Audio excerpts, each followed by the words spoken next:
Monsieur le Président, Mesdames et Messieurs, je vous remercie de pouvoir m'exprimer devant vous. Je suis venu pour attirer votre attention sur deux sujets importants. D'abord, dans le massacre du 1er septembre à Ashraf, 50 personnes ont été tuées et 7 otages, dont 6 femmes, sont détenues depuis un mois par le gouvernement irakien. Il faut agir vite pour leur libération. Ensuite, le danger de nouvelles phases de politique dangereuse du fascisme religieux en Iran. Aujourd'hui, la situation dans mon pays, l'Iran, et au Moyen-Orient est très tendue. Et cela a un effet direct sur la paix et la sécurité mondiale. Le massacre en Syrie continue depuis 2 ans. La violence en Irak augmente. L'intégrisme se développe dans la région. Le dossier nucléaire du régime iranien n'est toujours pas résolu et les mollahs avancent rapidement vers l'arme nucléaire. Mais les peuples de la région veulent la démocratie, la liberté, la prospérité et la justice sociale. Alors, que faire? La région connaît beaucoup de difficultés, mais pour les raisons que je vais vous expliquer, le cœur du problème réside dans le régime iranien. Depuis 2 mois, les mollahs et leurs lobbies à l'étranger mènent une campagne pour faire croire que le mollah Rouhani va apporter des changements fondamentaux. Par la démagogie et la tromperie, ils veulent profiter de la faiblesse des réactions des États-Unis et de l'Europe pour obtenir de nouvelles concessions et briser les sanctions. Le voyage de Rouhani à New York a démontré l'illusion. Selon les observateurs, à part de belles paroles, Rouhani n'a présenté aucun changement. Son discours à New York a seulement répété les positions de Khamenei. Certains disent qu'il faut donner du temps à Rouhani. C'est exactement ce que demande Khamenei. Sous prétexte de donner une chance à Rouhani, le but est de diminuer les sanctions pour traverser les crises. C'est une grave erreur. Réduire les sanctions et toute démarche sous n'importe quel prétexte pour légitimer les mollahs rend seulement service au fascisme religieux en Iran et c'est contre les intérêts du peuple iranien. Mais aujourd'hui, le temps est venu d'augmenter les sanctions, doublées avec une politique de fermeté pour faire reculer les mollahs. Mais les problèmes du peuple iranien ne se résument pas au programme nucléaire. Comme je l'ai dit au lendemain de la nomination de Rouhani, il y a 5 critères pour le juger. Le respect des droits de l'homme et la liberté d'expression. La libération de tous les prisonniers politiques et pas seulement de quelques-uns. La liberté de tous les partis. L'arrêt de l'ingérence en Syrie et en Irak et l'arrêt du programme d'armes nucléaires. À propos de nucléaire, le critère est l'application totale des résolutions du Conseil de sécurité, c'est-à-dire l'arrêt complet de l'enrichissement en acceptant le protocole additionnel. Il ne faut pas beaucoup de négociations pour arriver là. C'est une grande tromperie de faire croire que le peuple iranien considère le programme nucléaire comme son identité nationale.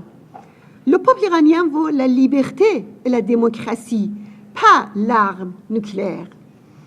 Pour les droits de l'homme, il faut savoir que depuis la mascarade électorale de juin, plus de 200 personnes ont été pendues en Iran.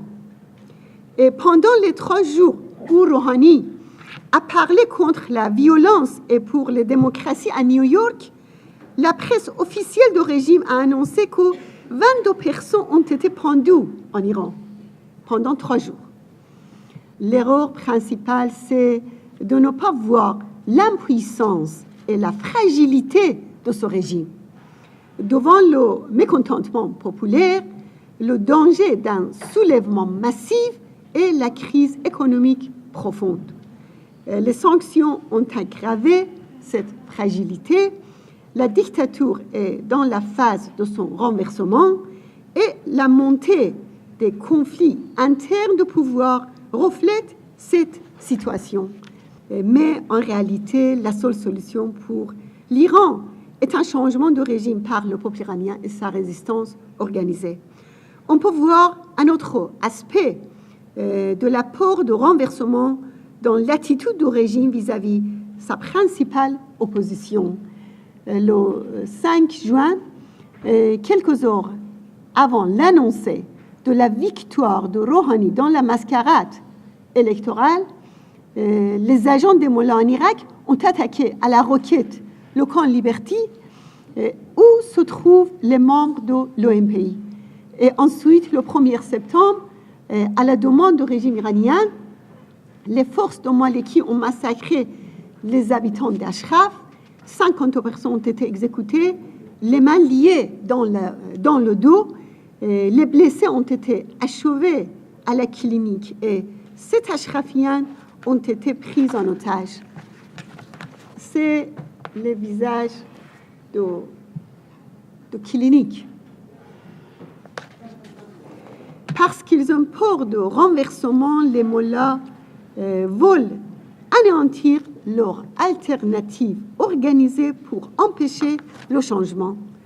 La réaction à ce crime contre l'humanité est un test pour tous les gouvernements européens et américains. Malheureusement, jusqu'à présent, ils se sont limités à condamner ces événements. L'absence d'une réaction ferme signifiera volontairement ou involontairement un feu vert à davantage de massacres.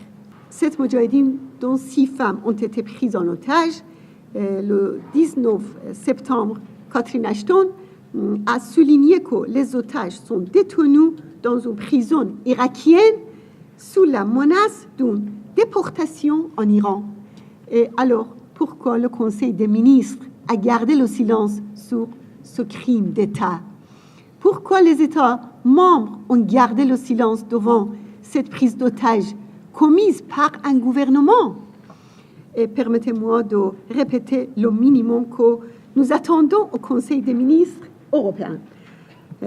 À vous qui avez toujours été à nos côtés, je vous demande d'essayer d'obtenir ces requêtes. Premièrement, faire pression sur le gouvernement irakien pour libérer les otages, en avertissant que sans cette libération, l'aide de l'Union européenne sera suspendue. 2. Demander à l'ONU, au secrétaire général et à son directeur politique d'installer une équipe d'observateurs de l'ONU avec une unité des casques bleus à Liberty pour assurer la protection des habitants. Et 3. Les résidents de Liberty sont des demandeurs d'asile. La première étape pour les pays européens est d'accepter les malades et les blessés. Et 4. Demander au secrétaire général et à la haut-commissaire des droits de l'homme de mener une enquête indépendante sur le massacre du 1er septembre et de traduire ses auteurs en justice. Je vous remercie, Monsieur le Président et Mesdames et Messieurs.